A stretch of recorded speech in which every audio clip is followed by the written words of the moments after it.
නොබේ හමුවීම. මං ඔයාට කොච්චර ආදරය කරත් අවසාන මොහොතේ මට දැනුනේ මේ මං විතරද ආදරය කළේ. මං හරි පව් නේද?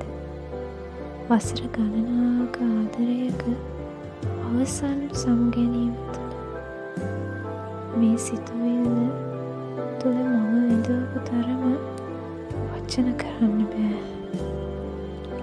හදවත තුවාල වෙලා වගේ මං හුස්ම ගත්තේ මට රිදුනා.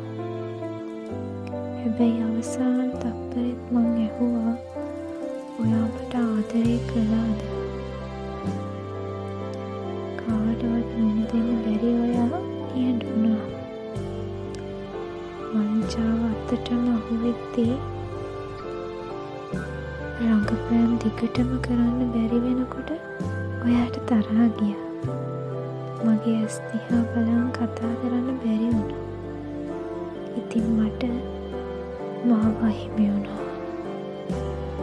මට ආදරය කරලා නෑනේ කියන හැඟීම අතටත් මම හුස්ම ගද්දී මගේ හදවත රිදවනවා.